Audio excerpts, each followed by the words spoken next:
నా గొంతు పెకలించుకొని ప్రజ్వలిస్తే అది తెలంగాణ సంగ్రామం. నా మూలాల నుంచి గొంతెత్తితే అది నా జాతి జనుల జాతీయ గీతం. బీసీలు సూర్యోదయాలవుతున్నారు. చాలా అద్భుతమైన వ్యక్తీకరణ. అసలు బీసీలు ఏకమైతారా? భారత రాజ్యాంగంలో కూడా వాళ్ళు ఏం చెప్పారంటే వెనుకబడ్డ వర్గాలు అన్నారు తప్ప వెనుకబడ్డ కులాలు అనలే. ఈ 75 సంవత్సరాలలో ఈ నిచ్చెన మెట్ల కుల వ్యవస్థలో పై మెట్టు మీద ఉన్నవారు మాత్రమే అధికారాన్ని కొనసాగిస్తూ వస్తూ ఉన్నారు. అందుకే ఈరోజు రిజర్వేషన్స్, మాకు ఏబిసిడి రిజర్వేషన్స్ కావాలన్న ఉద్యమానికి కూడా ప్రాణం పోసింది అదే. కొద్దిమంది అక్కడక్కడ ఈ మధ్య కొంచెం తయారవుతున్నారు. అంబేద్కర్ను బీసీలు అర్థం చేసుకున్నారా, ఓన్ చేసుకుంటున్నారా? తెలంగాణలో అంబేద్కర్ని పూలేని చదువుకునే స్కోపే లేదు అసలు. పంచం దొర, నీ కాల్ముక్త దొర దొర అన్నటువంటి పరిస్థితికి ఏయ్ తల ఎత్తు, పిడికిలు బిగించో, ఇగో తీసుకో, జెండా చేతిలో పట్టుకో, ఎర్ర జెండాను చేతిలో పెట్టినటువంటిది ఆనాడు కమ్యూనిస్ట్ పార్టీ. బీహార్లో కులగాన చేసిన తర్వాత అది కోర్టు అక్కడ ఆపేసి, ఒకవేళ తెలంగాణలో అది రిపీట్ కాదని గ్యారంటీ ఏమిటి? ఆర్టికల్ 15లో 4, ఆర్టికల్ 16(4)లో భారతదేశంలోనే రాజ్యాంగం పైన తొలి రాజ్యాంగ సవరణ జరిగింది రామస్వామి పెరియార్ నాయకత్వంలో. కులం వాస్తవం అయినప్పుడు, కులం రియాలిటీ మనకు అనుభవంలో ఉన్నప్పుడు కొత్తగా వచ్చే విపత్తి ఏముంటుందో. ప్రధానమంత్రి మోడీ గారు మొదట 2001 వరకు బీసీ జాబితాలో లేదు వారి యొక్క కులం. 10 సంవత్సరాల తెలంగాణ బీఆర్ఎస్ పరిపాలనలో బీసీలకు జరిగింది ఏమిటి అని క్వశ్చన్. అదే సూత్రం రేపు బీసీలకు సంబంధించిన ఏకసూత్రంగా వచ్చే సందర్భం కూడా మనకు స్పష్టంగా కనిపిస్తుంది.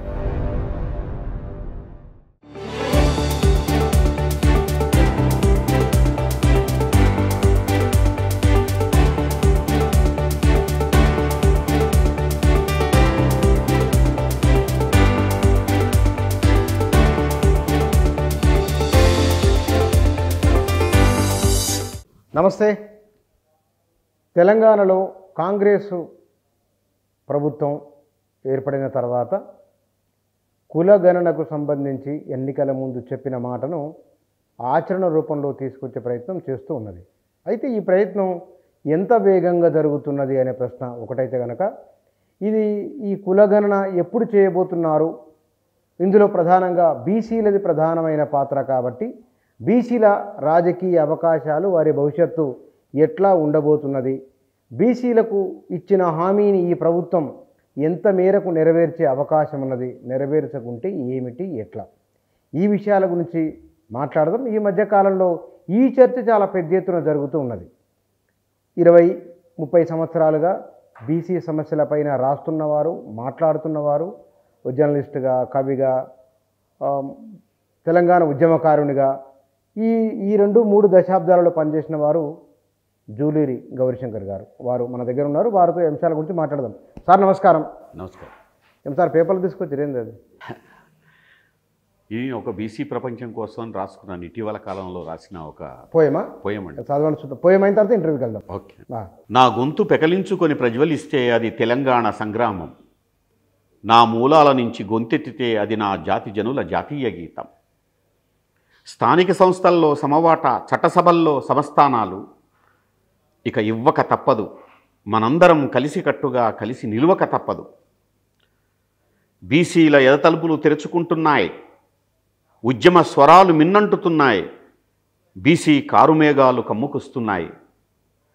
ఈ గాలులు తెలంగాణను విడిచేటట్టు లేవు. ఆకాశంలో ప్రళయ గర్జనల ఉరుముల మెరుపులు. ఏ రకంగానూ అడ్డుకట్ట వేయలేని రాజకీయ వాతావరణ కేంద్రాలు. బీసీల ఆకాంక్షలు గర్జనలై ఘోషిస్తున్నాయి, ప్రజ్వలిస్తున్నాయి. కాలమే ఎదురుచూసిన బీసీ చైతన్యం ఇప్పుడు ఒక్కొక్కటిగా సంఘటితమవుతోంది. తన చరిత్రను తమ చేతులతో రాసుకుంటూ కవులు బీసీ సూర్యోదయాలవుతున్నారు. కవులు తమ యొక్క కళలతో గళమెత్తుతున్నారు. ఈ ప్రపంచం మనది కాదు, మన ప్రపంచాన్ని మనం నిర్మించుకోవాలి అంటున్నారు. చాలా బాగుంది. నేను చివరి రెండు లైన్ల నుంచి వస్తాను. నేను బీసీలు సూర్యోదయాలవుతున్నారు, చాలా అద్భుతమైన వ్యక్తీకరణ. అసలు బీసీలు ఏకమైతారా? తప్పకుండా ఏకమవుతారండి. ఏ ప్రాతిపదికన, ఎట్లా? అంటే బీసీలకు ప్రాతిపదికన అంటే బీసీలను తరతరాలుగా ఉత్పత్తి కులాలుగా మనం చూస్తాం. ఉత్పత్తి కులాలుగా ఉన్నటువంటి వాళ్ళు, ఉత్పత్తి శక్తులుగా ఉన్నటువంటి వాళ్ళు బీసీలు. బీసీలు సమాజంలో 50 నుంచి 60% ఉన్నటువంటి వాళ్ళు దేశవ్యాప్తంగా. తెలంగాణలో 60% ఉన్నటువంటి బీసీలు. ఈ ఉత్పత్తి కులాలుగా ఉన్నటువంటి వాళ్ళు ఏ రోజు కూడా తమ కులం ఇది అన్నటువంటి విషయాన్ని వాళ్ళు ఐడెంటిటీతో ఎప్పుడు మాట్లాడలే. తమ ఉత్పత్తి, తమ చేతి వృత్తులు, తమ పనులు, తమ యొక్క చేతి వృత్తుల నుంచి వచ్చినటువంటి కౌశల్యాన్ని మాత్రమే ప్రదర్శించారు తప్ప తమ కుల ఐడెంటిటీతో ఎప్పుడూ మాట్లాడలేవాళ్ళు. దాన్ని భారత రాజ్యాంగంలో కూడా వాళ్ళు ఏం చెప్పారంటే వెనుకబడ్డ వర్గాలు అన్నారు తప్ప వెనుకబడ్డ కులాలు అనలే. బీసీలు సంఘటితంగానే ఉంటున్నారు. అయితే ఈ సంఘటితం ఎప్పుడు సంఘటితంగా ఉంటారంటే వీళ్ళు రాజకీయ సంఘటితంగా ఉన్నటువంటి పరిస్థితి ఎన్నడూ లేదు. ఊర్లో సంఘటితంగా ఉంటారు. వడ్లవాడ, మాలవాడ, మాదిగవాడ, అట్లాగే బెస్తవాడ, అట్లాగే గొర్లవాడ, అట్లాగే యాదవవాడ, ఇట్లా బజార్లుగా వాడలుగా ఉన్నటువంటి వాళ్ళు ఊర్లో మంచి సమైక్యంగా ఉంటారు. మొత్తం ఉత్పత్తి కులాలన్నీ సమైక్యంగా ఉంటాయి. బావ, మామ అని అన్ని కులాల వాళ్ళని కలిసి పిలుచుకునే ఒక సంస్కృతిని పెంచి పోషించినటువంటి వాళ్ళే బీసీలు. కాబట్టి బీసీలు ఐకమత్యంగా లేరు అన్నటువంటి మాట బీసీలు ఐక్యం కాకుండా ఉండటం కోసం చాలా బ్రాహ్మణికల్గా ఆలోచించినటువంటి, బ్రాహ్మణవాదం చేసినటువంటి చాలా తెలివైనటువంటి పని ఏమిటంటే బీసీలు ఒక్కటి కారు, బీసీలు ఏకం కారు. బీసీలలో కూడా ఇక రకరకాల సామెతలు కూడా పెట్టారు, బ్రహ్మాండమైన సామెతలు సృష్టించారు. వాళ్ళు వీళ్ళు కలిస్తే ఇంటికి రాదు ఇత్తు, 2 కులాల పేర్లు నేను చెప్పాను. అట్లా పెట్టి ఆ రకంగా అన్నారు. ఊరికి ఉల్లిగడ్డంతుంటాడు వాడు, చాలా చేటువాడు ఊరికి అని ఒక కులం పేరు అట్లా సంబోధించటం. ఈ నిచ్చెన మెట్ల కుల వ్యవస్థలో ఒక కులం మీద మరో కులాన్ని గొప్పగా ఎత్తుగా చూపిస్తూ వీళ్ళను కలవకుండా చేయడానికి, ముక్కలుగా చేయడానికి, ఖండాలుగా చేయడానికి చేయాల్సిన పనులన్నీ కూడా చేశారు. చేసి వీళ్ళు సంఘటితం కాకుండా ఎవరికి వాళ్ళు సంఘటితం అయ్యేటట్టు చేశారు. ఏ కులం ఆ కులమే, ఆ కులం చుట్టే వాళ్ళు తిరుగుతారు, వాళ్ళ వృత్తి చుట్టే తిరుగుతారు, వాళ్ళ చేతుల్ని నమ్ముకొని ఆ చేతుల నుంచి వచ్చినటువంటి కళా కౌశల్యంతో వాళ్ళు బతుకుతారు. అంటే చివరికి ఉత్పత్తి సాధనాలు చేతుల్లో ఉంచుకొని సంపదల్ని మొత్తం సృష్టిస్తున్నటువంటి వాళ్ళు సంపద గుమ్ముల కాడికి మాత్రం వాళ్ళు పోలేకపోతున్నారు. సంపదల్ని సృష్టించి గుమ్ములకు మాత్రం ఎక్కిస్తున్నారు. కానీ ఇక్కడ 2 విషయాలు మనం కొంత సీరియస్గానే మాట్లాడదాం. లేదు సార్, మీరు బీసీల గురించి, అధికారం గురించి మాట్లాడుతున్నారు. ఈ 75 సంవత్సరాలలో ఈ నిచ్చెన మెట్ల కుల వ్యవస్థలో పై మెట్టు మీద ఉన్నవారు మాత్రమే అధికారాన్ని కొనసాగిస్తూ వస్తూ ఉన్నారు. పై మెట్టు పైన ఉన్నవారు మాత్రమే. అట్లాంటి సందర్భంలో వారి మధ్య ఎన్ని విభేదాలున్నా అధికారం వచ్చేవరకల్లా ఒక యూనిట్ కనబడినప్పుడు బీసీలలో ఎవరికి వారిగా కులాల వారిగా ఒక ఐక్యత వచ్చింది. వాళ్ళ ఓవరాల్గా బీసీ అని అంటున్నారు. అసలు ఏబీసీ ముఖ్యమంత్రి కావాలి అనుకుంది ఒక మాట, ఏబీసీ రాజకీయ పార్టీని స్థాపించాలి, ఏ బీసీ కింద ఏబీసీ పనిచేస్తాడు, వారి మానసికంగా వచ్చే ఒక సిద్ధాంత ప్రాతిపదిక ఏమన్నా ఉందా మీ దగ్గర? ఒకటి బుచ్చన్న గారు మీరు వేసిన ప్రశ్న ఏంటంటే, మీ ప్రశ్నకు నేను మళ్ళీ మీకు ప్రశ్న వేస్తేనే సమాధానంగా ఉంటుంది అనుకుంటున్నా. అంటే అగ్రవర్ణాల్లో ఉన్నటువంటి వాళ్ళు ఏ అగ్రవర్ణం మొదటగా ముఖ్యమంత్రి కావాలి, కమ్మలు ముఖ్యమంత్రులు కావాలా లేకపోతే చౌదరులు ముఖ్యమంత్రులు కావాలా అని లెక్క తీసుకుంటామా మనం? అట్లాగే ఇక్కడ ఎవరు ముందు కావాలి అన్నటువంటి విషయం, దళితులు ముఖ్యమంత్రి కావాలంటాం. అంటే దళితులు ఎవరైతారు? దళితుల్లో ఉపకులాలు 13, 14, 19 ఉపకులాలు ఉన్నాయి కదా ఎస్సీల్లో. ఈ ఎస్సీల్లో ఏ కులం ఉపకులం అయింది? ఈ ప్రశ్న వేస్తామా? అంటే ఈ ప్రశ్న మీరు వేసిన ప్రశ్న ఏమైపోయిందంటే దీంట్లో కొంతమంది బాగా డెవలప్ అయిన వాళ్ళు, కొంతమంది డెవలప్ కాని వాళ్ళు ఉన్నారు కాబట్టి ఈ ప్రశ్న వేసి ఉంటారు మీరు. అందుకే ఈరోజు రిజర్వేషన్స్, మాకు ఏబిసిడి రిజర్వేషన్స్ కావాలన్న ఉద్యమానికి కూడా ప్రాణం పోసింది అదే. అంటే దీంట్లో కూడా ఈ నిచ్చెన మెట్ల వ్యవస్థ మనం అనుకున్నాం కాబట్టి దీంట్లో ఎక్కువ తక్కువలు ఉంటాయి. ఈ ఎక్కువ తక్కువల్లో ఎవరుంటారంటే తప్పకుండా దీంట్లో కూడా కొంత బీసీల్లో కూడా మళ్ళీ సంయుక్తంగా ఉన్నటువంటి వాళ్ళు, ఇప్పటిదాకా వాడు వెలుగులోకి రానటువంటి వాళ్ళందరూ కూడా ఒక చైతన్యంతో గొడుగు కిందికి వస్తారు. ఈ గొడుగు కిందికి వచ్చిన వాళ్ళు మొత్తం కూడా దీన్ని లీడ్ చేసిన వాళ్ళు సహజంగానే ముఖ్యమంత్రి అవుతారు. వాళ్ళు ఎవరు అవుతారంటే వాళ్ళు ఎవరైనా కావచ్చు. అక్కడ ఉన్నటువంటి వాళ్ళ సామాజిక వర్గాల్లో బలమైనటువంటి సామాజిక వర్గం, బీసీలలో అప్పటి వరకు ఎదిగినటువంటి వాళ్ళు, బీసీలలో అందరినీ కలుపుకుపోయేటువంటి వాళ్ళు అప్పుడు తప్పకుండా అవుతారు. అంటే ఏ కులము అని చెప్పడం అనేది కూడా దానికి ఏ శాస్త్రీయ ప్రాతిపదిక ఉండదనుకుంటున్నాను నేను, దానికి ఏ తాత్వికత ఉండదనుకుంటున్నాను. మొత్తం బీసీలంతా ఒకటి. బీసీల్లో ఒక మంగలి ముఖ్యమంత్రిగా ఉన్నటువంటి బీహార్ రాష్ట్రాన్ని మనం చూస్తాం. దీంట్లో ఏ ప్రాతిపదికన కర్పూరి ఠాకూర్ ముఖ్యమంత్రి అయ్యారంటాం? ఉత్తరప్రదేశ్లో ములాయం సింగ్ యాదవ్ ఉన్నాడు. బీహార్లో లల్లూ ప్రసాద్ యాదవ్ ఉన్నాడు. వీళ్ళు ఏ ప్రాతిపదికన మనం అంటాం బీసీలు? దానికి ఉత్తర భారతదేశంలో ఉన్న కుల వ్యవస్థ, దాని నిర్మాణము, అక్కడ ఉన్న స్ట్రక్చర్ ఏదైతే ఉన్నదో అది చాలా రకాల అంశాలను ప్రభావితం చేయగలదు. యాదవ్ అనుకున్న వాళ్ళు, మన దగ్గర ఉన్న యాదవులకు వాళ్ళకి చాలా తేడా ఉంది. ములాయం సింగ్ యాదవ్కు, లాలూ యాదవ్కు, మన దగ్గర ఉన్న యాదవులకు చాలా తేడా ఉంది. మన దగ్గర యాదవులు చాలా వెనుకబడి ఉన్నారు, ఇంకా మామూలుగా చాలా వెనుకబడి ఉన్నారు వాళ్ళు. కానీ అక్కడ వాళ్ళు అట్లా కాదు కదా. ఆ ప్రయోగము అనుకుందాం మాటకు, మరి ఆ ప్రయోగం తెలంగాణలో, ఆంధ్రలో, ఏపీలో చేసి సక్సెస్ అవుతుందా? అంటే దానికి కారణం అవుతుందండి.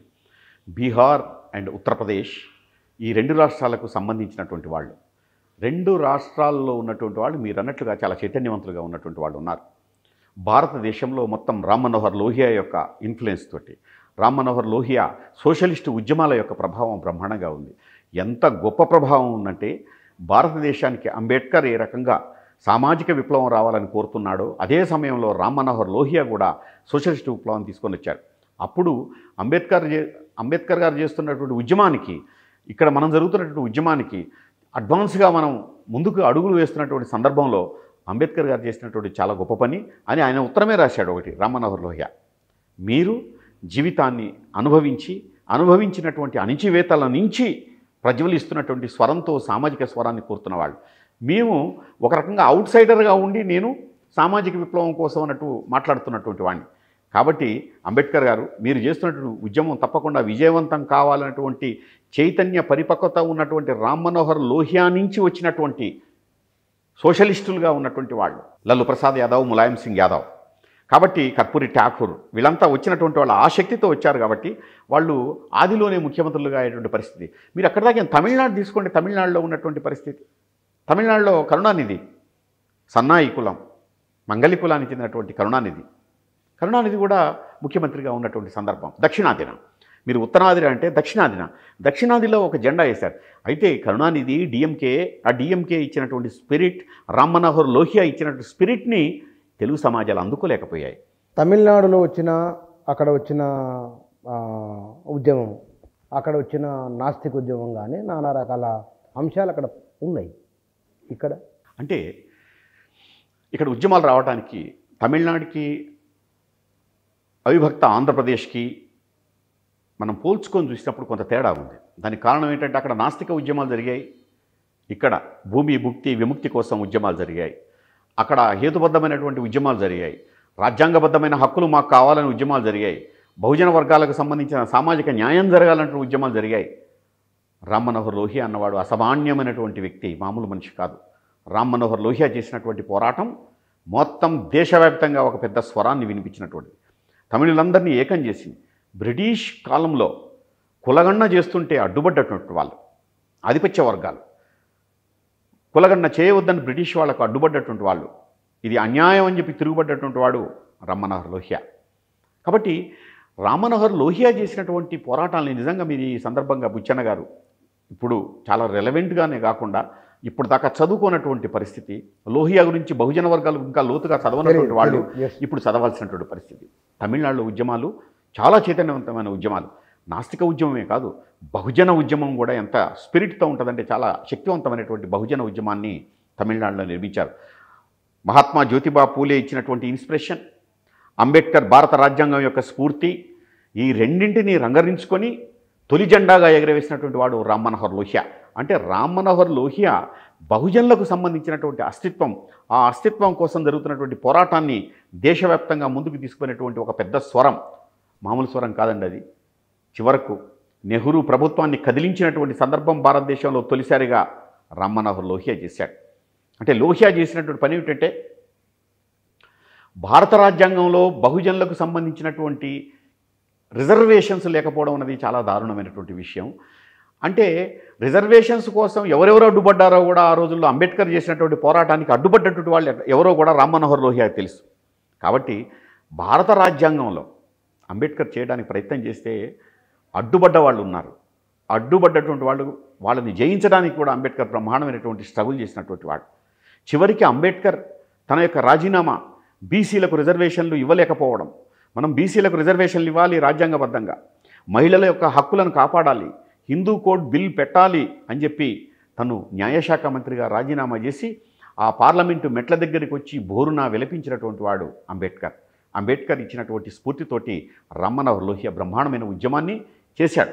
ఆ ప్రభావం ఉన్నది. అది ఆ తర్వాత అనంతరం కనబడింది ఉత్తర భారతంలో. అంటే మీరు రాసిన పోయినలో చివరి మాట, ఈ ప్రపంచం అన్నది కాదు, మరో ప్రపంచం ఉంది. అంబేద్కర్ను బీసీలు ఓన్ చేసుకున్నారా? కొద్దిమంది మీలాంటి వాళ్ళు మినహాయిస్తే కనుక కొద్దిమంది అక్కడక్కడ ఈ మధ్య కొంచెం తయారవుతున్నారు. అంబేద్కర్ను బీసీలు అర్థం చేసుకున్నారా, ఓన్ చేసుకుంటున్నారా? మంచి ప్రశ్న వేశారు మీరు. ఈ ప్రశ్న మామూలు ప్రశ్న కాదు, చాలా పెద్ద ప్రశ్న. ఇది చిన్న ప్రశ్న కాదు. ఎంత పెద్ద ప్రశ్న అంటే బీసీలంత పెద్ద ప్రశ్న ఇది. ఈ దేశంలో ఉన్న 70 కోట్ల మందికి సంబంధించిన ప్రశ్న ఇది. తెలంగాణలో ఉన్నటువంటి, ఆంధ్రప్రదేశ్లో ఉన్నటువంటి 2 తెలుగు రాష్ట్రాల్లో ఉన్నటువంటి 60% మందికి సంబంధించిన ప్రశ్న ఇది. అంబేద్కర్ని అర్థం చేసుకున్నారా?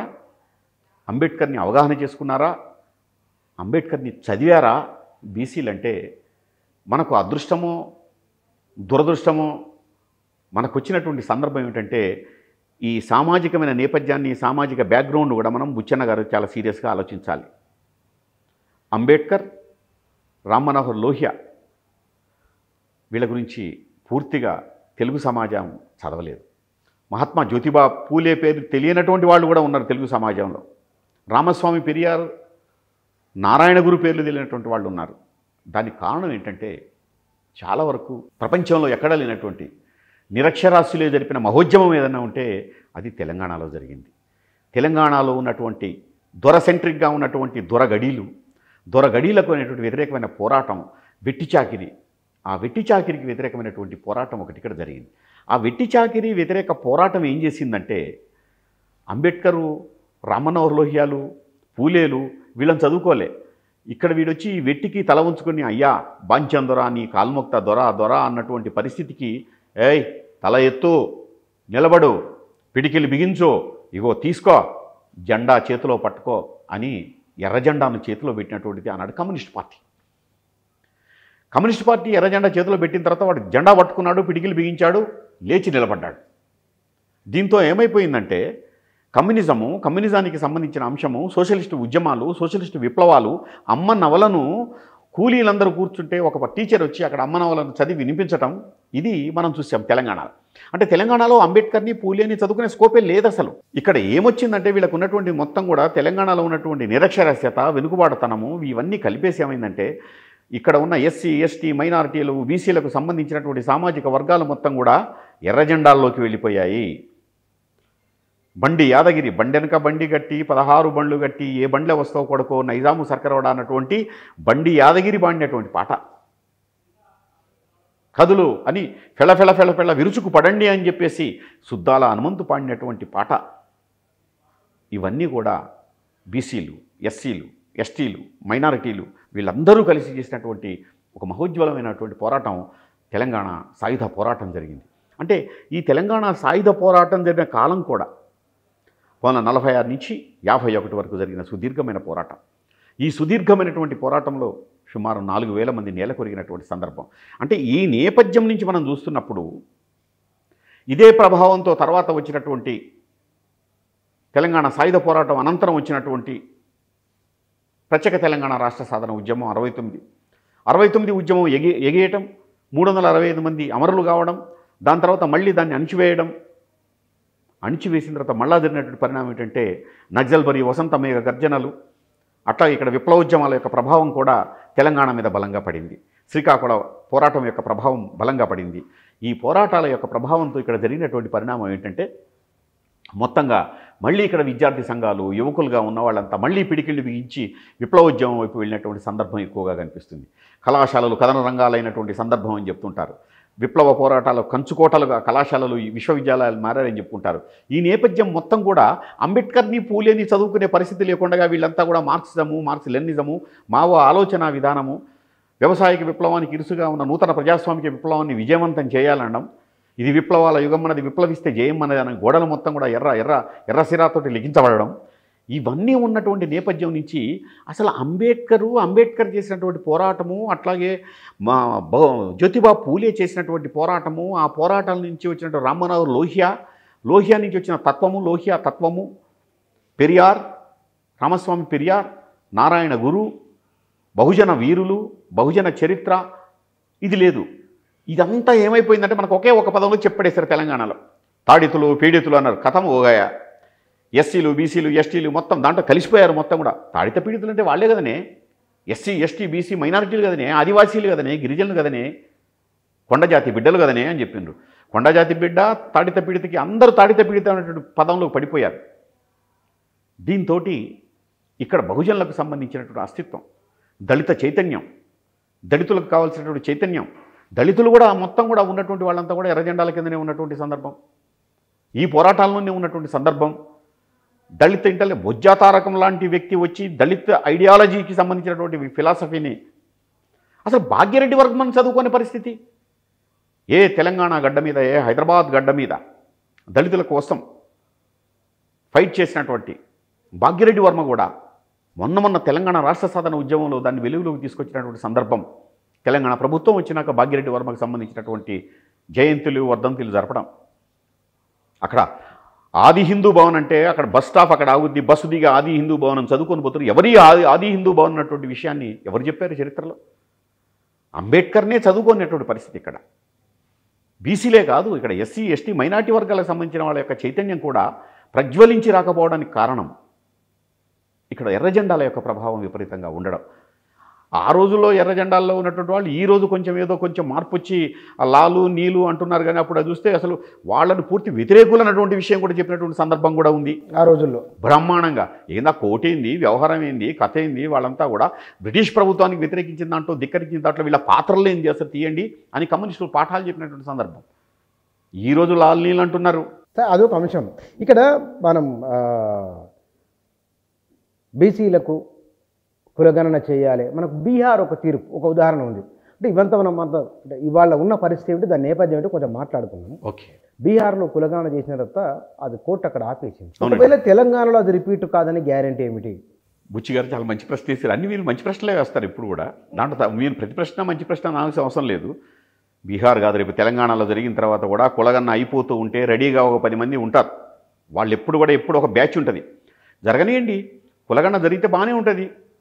అంటే పోయినసారి ఎలక్షన్స్లో కులగణన చేస్తేనే మేము మాకు ఓటేస్తే మీ కులగణన చేస్తామని చెప్పారు, గెలిచిండ్రు, వచ్చిండ్రు, కాబట్టి కులగణన చేస్తారు. చేస్తే ఏమైంది? 50% అన్నది సుప్రీంకోర్టు తీర్పు ఉంది కదా, ఆ సుప్రీంకోర్టు తీర్పుని అడ్డుపెట్టుకొని ఆ సుప్రీంకోర్టు తీర్పుని మనం పక్కన పెట్టేసి కులగణన వాళ్ళు ఎంత జరిగినప్పటికీ కూడా దాన్ని ఆఫ్ చేయొచ్చు కదా అన్నటువంటి ఒక అంశం కూడా అగ్రవర్ణ భావజాలం ఉన్నటువంటి వాళ్ళు దట్టంగా ఉంది. బీహార్లో ఏం జరిగిందో రేపు తెలంగాణలో కూడా అదే జరుగుద్ది కదా, అట్లాంటప్పుడు కులగణన చేస్తే లాభం ఏంటి అన్న ప్రశ్న కూడా ఒకటి ఉత్పన్నమైంది. దీనికే రామస్వామి ఫిర్యాదు చేశాడు. కోర్టులు అడ్డు రాకుండా ఉండటం కోసం, కోర్టులు అడ్డుపడకుండా ఉండటం కోసం రాజ్యాంగంలో ఉన్నటువంటి దాంట్లో బీసీలకు హక్కులే చెప్పండి అని చెప్పేసి అడిగినటువంటి స్వరానికి నెహ్రూ ప్రభుత్వం కదిలిపోయి చేసిన పనేంటో తెలుసా మీకు? 15(4) ఆర్టికల్ 15లో 4, ఆర్టికల్ 16(4)లో భారతదేశంలోనే రాజ్యాంగం పైన తొలి రాజ్యాంగ సవరణ జరిగింది రామస్వామి పెరియార్ నాయకత్వంలో. పెరియార్ యొక్క స్వరానికి అక్కడ రాజ్యాంగాన్ని సవరించారు. రాజ్యాంగాన్ని సవరించి వెనుకబడిన తరగతులకు సంబంధించినటువంటి వాళ్లకు విద్యా ఉద్యోగాలలో రిజర్వేషన్స్ ఇవ్వాలనేటువంటి ప్రాతినిధ్యం దాంట్లో పెట్టారు. దీంట్లో ప్రాతినిధ్యం పెట్టిన తర్వాతనే దీని పునాదిగానే మళ్ళీ మండల్ కమిషన్ అన్నటువంటి ఏర్పాటు చేయడం జరిగింది. మండల్ కమిషన్ ఏర్పాటు చేసిన తర్వాత మళ్ళీ మన వాళ్ళు ఊరుకున్నారా? మండల్ కమిషన్ పెట్టిన తర్వాత, మండల్ కమిషన్ వేసిన తర్వాత ఒక 10 సంవత్సరాలు దాన్ని నానబెట్టారు. ఎవరండి మండల్ కమిషన్ వేసింది? మీరు ఇవన్నీ కూడా మీరు వేసినటువంటి ప్రశ్న వెనుక ఉన్నటువంటి మండల్ కమిషన్ కాంగ్రెస్ వేయలేదు. బీసీలకు సంబంధించి రిజర్వేషన్ మీద వాళ్ళు చెప్పలేదు. నెహ్రూ కానీ, ఇందిరాగాంధీ కానీ, లాల్ బహదూర్ శాస్త్రి కానీ, మన్మోహన్ సింగ్ కానీ, రాజీవ్ గాంధీ కానీ ఎవ్వరు కూడా బీసీలకు సంబంధించిన రిజర్వేషన్ల గురించి మాట్లాడలేదు. చేస్తాం చూస్తామని దాట వేసుకుంటూనే వచ్చారు. మండల్కి సంబంధించి జనతా పార్టీ తొలిసారిగా బీపీ మండల్ నాయకత్వంలో మండల్ కమిషన్ని వేయడం జరిగింది. వాళ్ళు ఇచ్చిన నివేదికను మళ్ళీ 10 సంవత్సరాల తర్వాత అధికారంలోకి వచ్చినటువంటి జనతా దళ్, విపి సింగ్ దాన్ని అమలు చేయడానికి చేసినటువంటి ప్రయత్నం. అప్పుడు ఆ ప్రయత్నంలో భాగంగా వచ్చినటువంటి దాంట్లో ఘర్షణ జరిగినప్పుడు మీరు బీహార్ సందర్భం గుర్తొస్తే చూడండి. అన్ని పార్టీలు బీసీలకు సంబంధించినటువంటి విషయంలో మేము మాట్లాడతామంటున్నారు.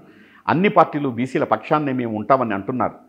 కానీ పైకి మాట్లాడుతున్న మాటకి, లోపల ఉండే మాటకి మండల్ కమిషన్ వచ్చినప్పుడు అదే బీసీల పక్కన ఎస్సీ ఎస్టీ మైనారిటీలు ఆదివాసీలంతా నిలబడ్డారు. మండల్ వాళ్ళకి ఇవ్వాల్సిందే రిజర్వేషన్, దాని మీద ఉద్యమం వెనక అందరూ ఒకే తాటిపైకి వచ్చారు. మీరు ఐక్యత అంటారు కదా, బీసీ ఎస్సీ ఎస్టీ మైనారిటీల ఐక్యతకు సింబల్. అక్కడ జరిగినటువంటి పరిణామం ఏంటంటే అన్ని పార్టీల్లో ఉన్న అగ్రవర్ణాలు చేసిన కుట్ర ఏమిటంటే మండల్ కమిషన్ అమలు జరుపుతుంటే దాని మీద పెట్రోల్ పోసి అగ్గిపుల్ల గీసి దేహాలకు అంటించి కుట్రలు చేసినటువంటి వాళ్ళు అగ్రవర్ణాలు. అన్ని పార్టీల అగ్రవర్ణ నాయకత్వాలు బయటపడకుండగా ఓ పక్క మండల్ని సమర్థిస్తూనే ఇంకో పక్కన విధ్వంసానికి దారితీశారు. మన గోస్వామి అప్పుడు మొదటిసారిగా గోస్వామి రిజర్వేషన్లకు వ్యతిరేకంగా కాల్చుకొని దహనమైపోయాడని చెప్పేసి అందరం చెప్తుంటారు.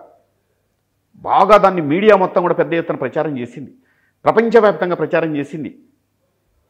గోస్వామి ఇచ్చిన రిపోర్ట్ ఏమిటంటే, నేను మండల్కి వ్యతిరేకం కాదు, అసలు నా పైన నిప్పు పెట్టింది నేను కాల్చుకోలేదు, ఈ అగ్రవర్ణాలు నాపై నిప్పు పోసి తగలబెట్టారు అన్నటువంటి విషయాన్ని ఓపెన్గా స్టేట్మెంట్ ఇచ్చాడు గోస్వామి.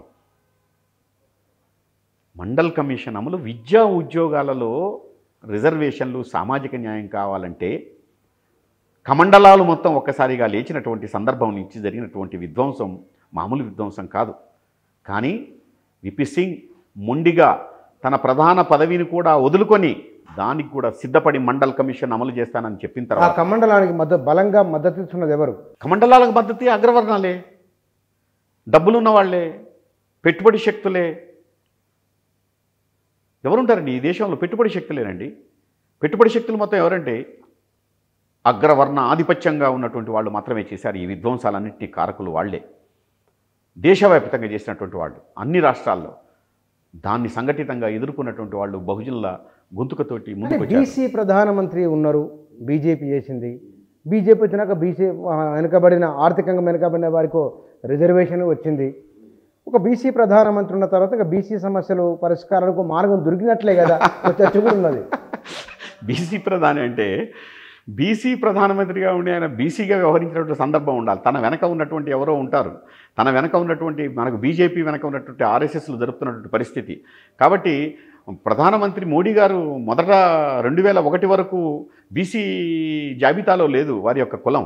2001 తర్వాత మాత్రమే అది బీసీ జాబితాలకు వచ్చినటువంటి సందర్భం ఉంది. అంతకుముందు లేదు, అంతకుముందు ఓసీలోనే ఉన్నటువంటి సందర్భం. 2, ఒకవేళ బీసీ మోడీగా ఉన్నప్పుడు తప్పకుండా అగ్రవర్ణాలను ఢీకొట్టేటువంటి మోడీగానే ఉండాలి కదా, అగ్రకుల ఆధిపత్యాలను ఢీకొట్టే మోడీగా ఉండాలి కదా. ఇది బీసీ మంత్రిత్వ శాఖ పెట్టమని 10 సార్లుగా అడుగుతుంటే ఇంతవరకు నోరు మీద పడినటువంటి వాళ్ళు. బీసీ కులగణన అంటే మేము చేయమని కరాఖండిగా పార్లమెంట్లో చెప్పినటువంటి వాళ్ళు. బీసీ కులగణన జరిగితే ఆర్ఎస్ఎస్కి సంబంధించినటువంటి వాళ్ళు, ఆర్ఎస్ఎస్ శక్తులు మొత్తం కూడా ఇంటలెక్చువల్స్గా ఉన్నటువంటి వాళ్ళు చేస్తున్నటువంటి పని ఏమిటంటే ఆర్ఎస్ఎస్ ఇంటలెక్చువల్స్ కులగణన జరిగితే దేశ సమగ్రత దెబ్బతింటుందని, కులగణన జరిగితే జాతీయ సమైక్యత దెబ్బతింటుందని, కులగణన జరిగితే దేశంలో విచ్ఛిన్నకరమైనటువంటి పరిస్థితులు వస్తాయని వికృతంగా ప్రచారం చేస్తున్నటువంటి వాళ్ళు. కులం వాస్తవం అయినప్పుడు, కులం రియాలిటీ మనకు అనుభవంలో ఉన్నప్పుడు కొత్తగా వచ్చే విపత్తి ఏముంటుందో. కొత్తగా వచ్చే విపత్తు అంటే కులం అంటే కొత్తగా వచ్చే విపత్తు అంటే ఒకటి బుచ్చన్న గారు, విపత్తు ఎక్కడొస్తుందంటే పెట్టుబడి దగ్గర రాజకీయమైనటువంటి గద్దెల మీద కూర్చోవడం దగ్గర విపత్తు వస్తుంది, లేకుంటే విపత్తే రాదు. అసలు నిజంగా విపత్తే వస్తే వీళ్ళ నుంచే విపత్తు వస్తే ఈ దేశంలో ప్రతిరోజు ఒక విప్లవం జరగాలి. అంటే 75 కోట్ల మంది ఒక్కసారి గొంతెత్తి అరిస్తే చాలు దేశం మొత్తం మిన్నంటిపోద్ది. ఒక్కసారి వాళ్ళంతా వచ్చి రోజుకు ఒక్క నిమిషం బయటకు వచ్చి బీసీలు పిడికిలెత్తి నిరసన తెలియజేయండి అంటే మొత్తం ఏరియల్ సర్వే చేయండి, దేశవ్యాప్తంగా ఒకేసారి మొత్తం కూడా పిడికిళ్ళే కనిపిస్తాయి. సగం దేశం యొక్క పిడికిళ్ళు కనిపిస్తాయి, సగానికంటే ఎక్కువ ఉన్నటువంటి పిడికిళ్ళు కనిపిస్తాయి. వాళ్ళట్లా చేసేవాళ్ళు కాదు, ఆ రకంగా చేసేవాళ్ళు కాదు. చాలా మానవీయంగా, చాలా అప్పీల్ ధోరణిలో ఇప్పటికీ అయ్యా మాకు రిజర్వేషన్లు ఇవ్వండి, మమ్మల్ని కూడా చూడండి అడుగుతున్నారు వాళ్ళు. కులం వాళ్ళు వస్తే ఏమవుతుందంటే రాజకీయంగా ఏమైందంటే నాకు అర్థం కాదు చెప్తే 60% మందికి మీరు రిజర్వేషన్లు ఇచ్చి ఎస్సీ ఎస్టీల మాదిరిగా బీసీలకు కూడా రిజర్వేషన్లు ఇస్తే తెలంగాణ అసెంబ్లీలో ఎంతమంది ఉంటారండి? ఆంధ్రప్రదేశ్ అసెంబ్లీలో ఎంతమంది ఉంటారండి? ఎంపీలు భారత పార్లమెంట్లో ఎంతమంది ఉంటారండి? తొలి పార్లమెంట్లో ఒక్క బీసీ కూడా లేనటువంటి సందర్భం. ఒక్కసారిగా సగానికి పైగా నువ్వన్న 540కి ఉన్నటువంటి రాజ్యసభ సభ్యులందరూ కూడా పార్లమెంటు సభ్యులందరూ ఒక్కసారిగా ఉంటే సగానికి పైగా ఉంటే ఒరిజినల్ బీసీ అక్కడ ప్రధానమంత్రిగా ఉంటాడు. అందుకు కులం అంటే, అట్టడుగు వర్గాలంటే, అట్టడుగు వర్గాల ఐక్యత అంటే, అట్టడుగు వర్గాలు సంఘటితం కావడం అంటే అది ఈ దేశంలో ఉన్నటువంటి అగ్రవర్ణాలకు సంబంధించిన భయం, పెట్టుబడి శక్తులకు ఉన్నటువంటి భయం. ఇది కదా అసలు రహస్యం. ఆర్థికమైనటువంటి రంగాల్లో ఎక్కడున్నారు బీసీలు? రాజకీయమైన రంగంలో ఎక్కడున్నారు బీసీలు? ఐఏఎస్లు బ్యూరోక్రాట్స్గా ఎక్కడున్నారు బీసీలు? బుచ్చన్న గారు ముఖ్యమంత్రి స్థానంలో ఉన్నటువంటి వాళ్ళు ఏ ఫత్వా జారీ చేసినా కూడా పని అయిపోద్దని చెప్పి అనుకుంటున్నారు మీరు? బీహార్ ముఖ్యమంత్రిగా ఉన్నటువంటి లల్లు ప్రసాద్ యాదవ్ తన ఛాంబర్ ముందు తాను ధర్నా చేశాడు ఉత్తరప్రదేశ్లో. కారణం ఏంటో తెలుసా మీకు? ఒక్క బీసీ ఐఏఎస్ లేడు, ఉన్నవాళ్ళు మొత్తం కూడా వాళ్ళంతా ఉన్నటువంటి బీసీ ఎవరు లేరు దాంట్లో, ఎస్సీ ఎస్టీలు లేరు, ఎవరు లేరు ఐఏఎస్లు, మొత్తం కూడా అగ్రవర్ణాలకు చెందిన ఐఏఎస్లు ఉంటే తను చేసినటువంటి చట్టాలను అమలు చేయండి అంటే అమలు చేయకపోతే మీరేమన్నా కూడా ఇందిరా పార్క్ అక్కడ ధర్నాల్లో లేకపోతే సెక్రటరియట్ గేట్లు అంటారు మీరు. అక్కడ కాదు, తన ఛాంబర్ ముందు తానే ధర్నా చేశాడు. That is India. ఇండియాలో ఉన్నటువంటి, భారతదేశంలో ఉన్నటువంటి కులతత్వం, మతతత్వం, ఆ తత్వం నుంచి వచ్చినటువంటి వాళ్ళు, బ్యూరోక్రాట్స్గా ఉన్నటువంటి వాళ్ళు ఎట్లా చేస్తారో, ఏ రకంగా చేస్తారో మనం స్పష్టంగా చూస్తూనే ఉన్నాం. బహుశా ఎక్కువ పుస్తకాలు వేసినా కూడా మీరే అయ్యిండవచ్చు మన రాష్ట్రంలో, తెలంగాణ రాష్ట్రంలో వ్యక్తిగా బహుశా ఉమ్మడి తెలుగు రాష్ట్రంలో కూడా అనుకుంటున్నాం, తెలియదు నాకు. ఇది తెలంగాణలో అయితే పక్క చెప్పగలరు మీరే ఎక్కువ పుస్తకాలు వేసింది. బీసీ పుస్తకాలు ఎక్కువ వేసినా కూడా మీరే. మీరు రాసిన కవిత్వము, మీరు వేసిన కథల పుస్తకాలు, మీరు వేసిన కరపత్రాలు, మీ మీటింగులు, బీసీలలో, బీసీ సమాజంలో ఏ మార్పు కనబడిందా? అది తప్పని నేను అనట్లేదు. మీరు అన్నది కరెక్టే. ఒకటేంటంటే పుస్తకాలు వేస్తున్నప్పుడు, పుస్తకాలు కవిత్వం పెట్టి కలం రాస్తున్న వాళ్ళు తెలంగాణలో ఉన్నటువంటి మొత్తం సాహిత్యాన్ని మొత్తం చూస్తే బీసీలు లేకపోతే తెలుగు సాహిత్యమే లేదు. బీసీలు లేకుండా తెలుగు సాహిత్యం, తెలుగు కథలు, తెలుగు నవలలు, అట్లాగే తెలుగు కవిత్వం అసలు కనిపించినటువంటి పరిస్థితి మనకు స్పష్టంగా కనిపిస్తుంది. కాబట్టి బీసీలు చేసినటువంటి, సృష్టించినటువంటి పాటలు, మాటలు, వీటన్నిటి కూడా తమ ఐడెంటిటీ కోసం అని కాకుండా జనరల్గా వాళ్ళు రాసినటువంటి ఎక్కువగా ఉన్నాయి. బీసీల నుంచి వచ్చినటువంటిది తొలిసారిగా వచ్చినటువంటి కారంచెడు, చుండూరు సంఘటనలు జరిగినప్పుడు కూడా కంఠాలు బగిలేలా అరిచినటువంటి వాళ్ళు బీసీలు. దానిపైన కవిత్వం రాసిన వాళ్ళు బీసీలు, పాదముద్రలను రాసిన వాళ్ళు బీసీలు, బ్రహ్మాండమైనటువంటి కథలు రాసిన వాళ్ళు బీసీలు. కాబట్టి బీసీలకు సంబంధించినటువంటి చైతన్యం ఉంది. కాబట్టి ఆ చైతన్యం మీరు అన్నట్లు అదొక రాజకీయ చైతన్యం వైపు, మీరన్నటువంటి చైతన్యం తమకు రిజర్వేషన్ల హక్కుల యొక్క ఉద్యమాలుగా మారకపోవడము ఇది ఉంది. ఇప్పుడు మీరు అన్నటువంటి ప్రశ్నకు రెలవెన్స్ ఏంటంటే, ఇప్పుడు బీసీలు ఇప్పటిదాకా అందరి కోసం అరిచాం, ఇప్పుడు మన కోసం, మా కోసం, మా గొంతుల్ని పగిలేలా అరుస్తాం. ఇప్పుడు అందరి కోసం గోడలపై రాశాం, ఇప్పుడు బీసీ ఉద్యమాలు వర్ధిల్లాలని మన చేతులతో మనం రాసుకుందాం. ఇప్పుడు అందరికీ జై కొట్టాం, ఇప్పుడు బహుజన ఉద్యమాలకు జై కొడదాం. అందరినీ గెలిచేటప్పుడు అభ్యర్థి ఎవరని చూడలేదు, మన అభ్యర్థే కదా అని చెప్పేసి గెలిపించుకుంటూ పోయాం. ఇప్పుడు మన అభ్యర్థులు మనమే గెలిపించుకుందాం, మన ఓటు మనమే వేసుకుందాం, మా వాటా మాకే అన్నటువంటి ఒక చైతన్యం ఈరోజు బీసీల్లో వస్తుంది. కాబట్టి మనం వేసినటువంటి పుస్తకాల నుంచి వచ్చినటువంటివి చాలా పుస్తకాలు బీసీ చైతన్యం బ్రహ్మాండంగా, బీసీలు ఈరోజు పద్మశాలీలకు సంబంధించినటువంటి కథలు, బ్రహ్మాండమైనటువంటి కథలు వచ్చాయి, పద్మశాలీలకు సంబంధించిన నవలలు వచ్చాయి, రజకులకు సంబంధించిన బ్రహ్మాండమైనటువంటి కవిత్వం వచ్చింది, సబ్బండ వర్ణాలకు సంబంధించిన బ్రహ్మాండమైనటువంటి సాహిత్యం వచ్చింది. ఆ సాహిత్యం, కవిత్వం మొత్తం కూడా తమ యొక్క మూలాల నుంచి రాసినటువంటి కవిత్వం ఉంది. దానికి చాలా వరకు బహుజన చైతన్యంతో వచ్చినటువంటి సాహిత్యం. ఫస్ట్ వలస కథలు మనమే తీసుకొచ్చాం, వలస కథల పుస్తకాన్ని. ఆ వలస కథలు మొత్తం కూడా, దాంట్లో ఉన్న కథలు మొత్తం కూడా బహుజనులకు సంబంధించినటువంటి పుస్తకాలు. అట్లాగే మనం తీసుకొచ్చినటువంటి వెంటాడే కాలాలు, వెనకబడిన కులాలు, 29 కులాలకు సంబంధించి మాత్రమే పుస్తకంలో, సంకలనంలో వచ్చింది.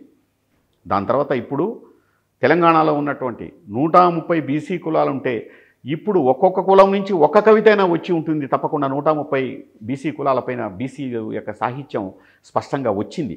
ఇప్పుడు ఒక మహాగ్రంథంగా రాబోతుంది. ఆ గ్రంథాన్ని మళ్ళీ మేమే తేబోతున్నాం. బీసీలకు సంబంధించి ఏబిసిడి రిజర్వేషన్ల ఆధారంగా ఏ గ్రూప్కి చెందిన కవులు, B group, C group, D గ్రూపుకి సంబంధించిన యొక్క సంకలనం ఒక 700 పేజీలు ఇప్పుడు సిద్ధంగా ఉంది. బీసీల యొక్క కవిత్వానికి సంబంధించినటువంటి సంకలనం కూడా రాబోతుంది. కాబట్టి వచ్చినటువంటి పుస్తకాలు మొత్తం కూడా ఇప్పుడిప్పుడే వాళ్ళు పూలేని, పెరియార్ని, బహుజన తాత్వికతను అర్థం చేసుకొని చదువుతున్నటువంటి సందర్భం. అట్లాగే జమిలిగా మనం కలిసి చేయాల్సిన ఉద్యమాలకు సంబంధించినటువంటి చైతన్యం కూడా బహుజనంలో వస్తుంది.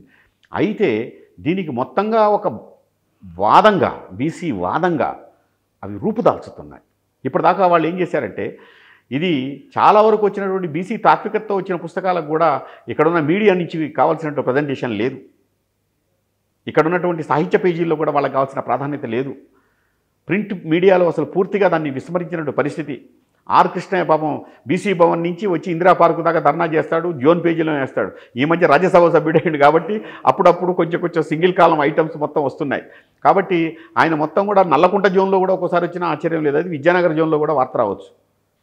మామూలుగా ఒక చిన్న రేవు పార్టీ జరిగితే, రేవు పార్టీలో మీరున్నారా, నేనున్నానా, వారున్నారా, వీరున్నారా, రేవు పార్టీకి సంబంధించిన పెద్ద పెద్ద వార్తలు వస్తాయి కదండి, ఫ్రంట్ పేజీ వార్తలు. పత్రికలు సగం చదివేది మేమే, బహుజన వార్తలు రావు.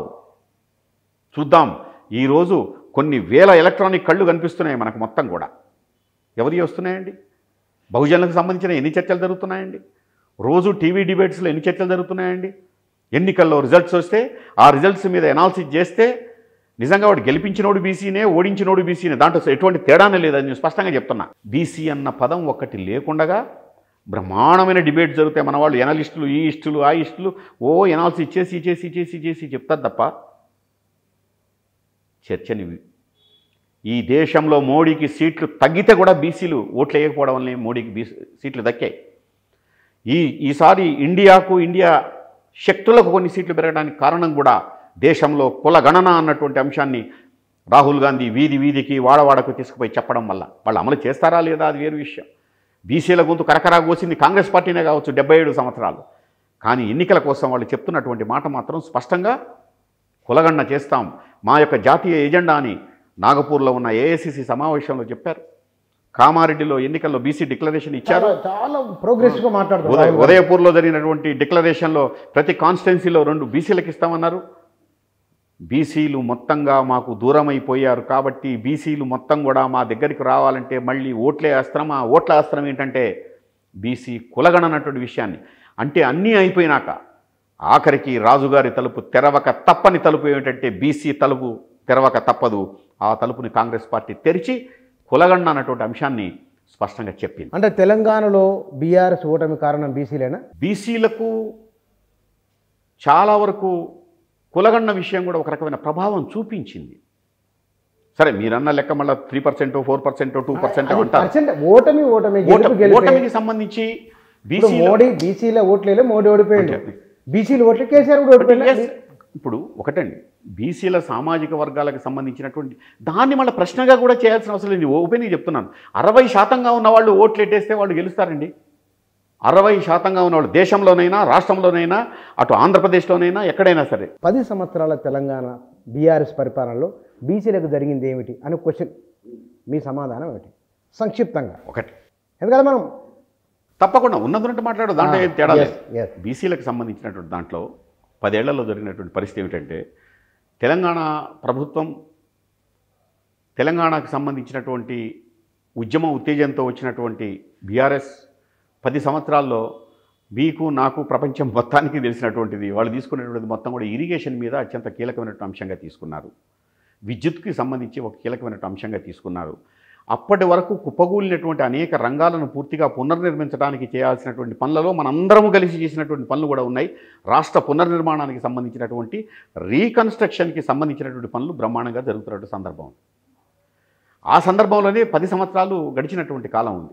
2 అంశాలున్నాయి దీంట్లో, మెలికలున్నాయి. ఈ ప్రశ్నలో మెలికలున్నాయి కొన్ని. ఇదేంటంటే BRS BC, Congress BC, CPI BC, CPM BC, naxalite BC, అన్నాల బీసీ అని బీసీలు డివిజన్లు ఉన్నాయి. ఇక్కడ బీజేపీ బీసీ. ఎస్, పునర్నిర్మాణానికి సంబంధించినటువంటి దాంట్లో తప్పకుండా ఇక్కడ జరిగినటువంటి పరిణామాల్లో చాలా మార్పులు వచ్చాయి. బీఆర్ఎస్ చేసినటువంటి ఒక పని ఏమిటంటే మనం మాట్లాడేది కులగండ గురించి మాట్లాడుతున్నాం. Yes sir. బీఆర్ఎస్ ప్రభుత్వం గురించి కదా, కులగండ గురించి. అయినా నేను చెప్పేది ఏమిటంటే, ఇందాక మీరు ఒక మాట అన్నారు, బీసీలకు సంబంధించిన వలస కథలు అంటున్నారు. భారతదేశంలో వలసలంటే బీసీలే, వలస భారతం అంటే బీసీలదే. తెలంగాణ నుంచి ఊర్లకు ఊర్లు. నాకు సతీష్ చంద్రు నా పుస్తకానికి ఓ ముందు మాట రాశాడు. ఆయన ఎడిటరు, నేనేమో రిపోర్టర్ని. పుస్తకాన్ని ముందు మాట రాయమంటే 3 నెలలు అయిపోయింది, 4 నెలలు అయిపోయింది. అప్పుడు తెలంగాణ ఉద్యమం నడుస్తుంది. సారు రాజమండ్రి గోదావరి జలాల పక్క నుంచి వచ్చినటువంటి వాడు, నేనేమో తెలంగాణ ఎర్రశెలకల నుంచి వచ్చినటువంటి వాడిని. ముందు మాట మీరు 3 నెలల్లో 4 నెలల్లో అవుతుంది, ముందు మాట రాయండి అన్న. హే రాస్తాను గౌరీశంకర్ ముందు మాట అన్నాడు. మరి ముందు మాట రాసేటప్పుడు ఒకటి ఉంటుంది, గుర్తుపెట్టుకోండి. రేపు తెలంగాణ రాష్ట్రం తప్పకుండా పోరాటం సాధిస్తాం, తెలంగాణ రాష్ట్రం వస్తుంది, తెలంగాణ రాష్ట్రం వస్తే ఈ ముందు మాట తప్పకుండా తెలుగు సాహిత్యంలో మా ఎర్రశెలకల గురించి రాసినటువంటి కవిగా, రచయితగా మీరు మిగిలిపోతారు. మీరు రాయాలంటే తప్పకుండా రాస్తాను నేను, తప్పకుండా అని చెప్పేసి సరే అని చెప్పేసి ఒక చాలా వరకు ఆయనతో ఉన్నటువంటి చనువుతో కొంచెం ఘర్షణ పడ్డట్టుగా గట్టిగా అడిగా. గంట తర్వాత ఫోన్ చేసి పిలిపించి అమ్మటే ఇచ్చాడు నాకు.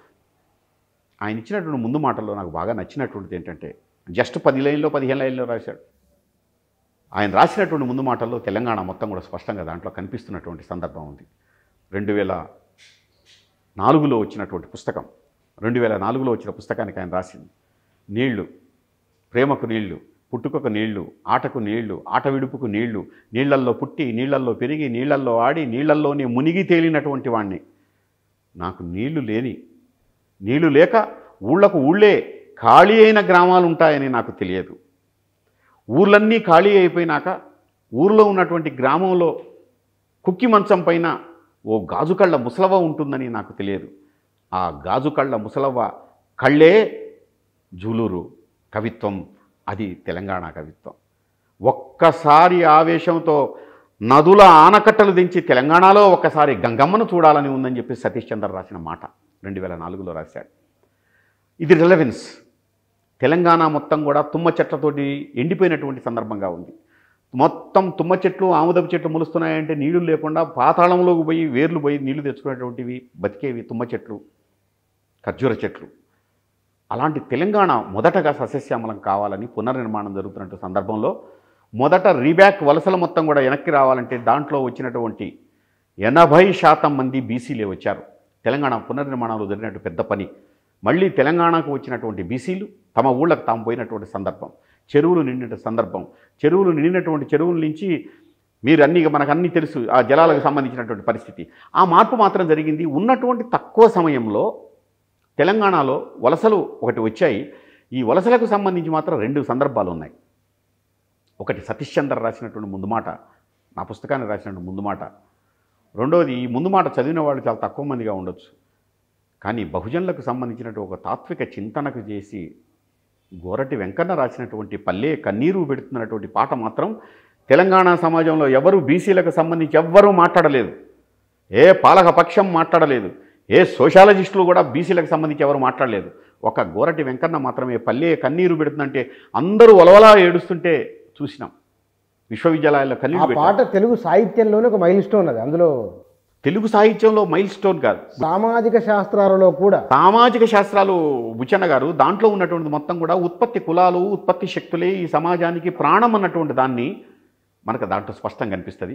కాబట్టి బీఆర్ఎస్ వచ్చినటువంటి షార్ట్ పీరియడ్లో చేసినటువంటి పని ఏంటంటే, వాళ్ళకు ఉన్నటువంటి 10 సంవత్సరాల కాలంలో పునర్నిర్మాణానికి సంబంధించిన పనులలో బీసీలు కూడా ఊరు పచ్చబడితే మేము వస్తాం, ఊరు పచ్చబడితే నా నాగలి మళ్ళీ, ఊరు పచ్చబడితే మళ్ళీ నా నేత, ఊరు పచ్చబడితే నా గీత, ఇట్లా ఉన్నటువంటి వాళ్ళని ఆధునిక వృత్తుల్లోకి తీసుకురాలేదు. వృత్తులు ఉండాలంటలేదు, మనం ఆధునిక వృత్తుల్లోకి తీసుకురాలేదు. వాళ్ళకి ఏమీ లేకుండా పోయింది. ఊళ్ళన్నీ ఎట్టిపోయినట్టుగా ఉన్నాయి, ఊళ్ళన్నీ రాలిపోయినటువంటి చెట్టులాగా కనిపిస్తున్న సందర్భం.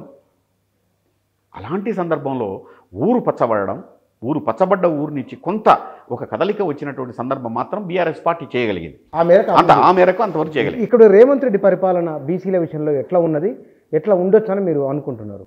ఒకటండి,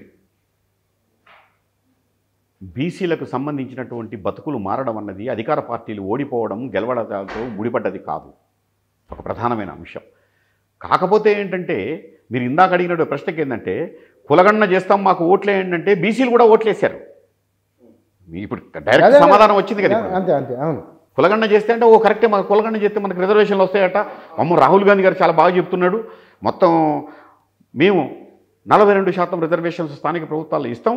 అట్లా ఇస్తే 29,934 మంది బీసీలు లీడర్స్గా ఎమర్జ్ అవుతారు. ఇట్లా ఎమర్జ్ అవుతారు కాబట్టి మీకు ఇంకా ఓట్లేయండి, మాకు ఓట్లేస్తే పంచాయతీరాజ్ యాక్ట్నే మార్చేస్తా పైన అని చెప్పి చెప్పాడు. చెప్తే సహాయంగా వాళ్ళు వేస్తారు కదా. రాహుల్ గాంధీ వస్తే ఇక్కడ ఎలక్షన్లో జరిగినటువంటి రాహుల్ గాంధీ మాట్లాడినటువంటి వరంగల్లో, జగిత్యాల్లో, హన్మకొండలో మాట్లాడినటువంటి ఉపన్యాసాలు, కామారెడ్డిలో జరిగినటువంటి సభలు, వీళ్ళ యొక్క మేనిఫెస్టోలోనే ప్రత్యేకించి స్పష్టంగా పెట్టినటువంటి కాంగ్రెస్ పార్టీ ప్రచారమే ప్రధానమైనటువంటి అంశంగా అది పెట్టారు. సహజంగానే అనుకుంటారు కదా బీసీలు. వేసినటువంటి దాంట్లో జరిగినటువంటి పరిణామం ఏంటంటే ఇప్పుడు మీరు అడిగినటువంటి రేవంత్ రెడ్డి గారు ఏం చేస్తారు బీసీల కంటే, అసలు 42% సరైందేనా, అసలు శాస్త్రీయమైందేనా?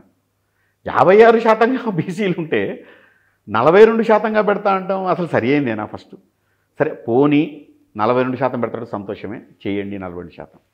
మాకు ఇవ్వాల్సింది 56% పైన ఇవ్వాలి. 56% ఇస్తే ఎన్ని వస్తాయి? 6,000 గ్రామ పంచాయతీలు వస్తాయి. 6,000 గ్రామ పంచాయతీలు బీసీలకు వస్తాయి. 6,000 గ్రామ పంచాయతీలు బీసీలకు ఇస్తారా? బీసీలకు ఇస్తే ఈ బుర్ర మీసాల పెత్తందారులు 6,000 గ్రామాల్లో ఊరుకుంటారా? సగం తెలంగాణ, సగం పైన తెలంగాణ కదా, వాళ్ళ బీసీల చేతులకు వెళ్ళిపోతుంది.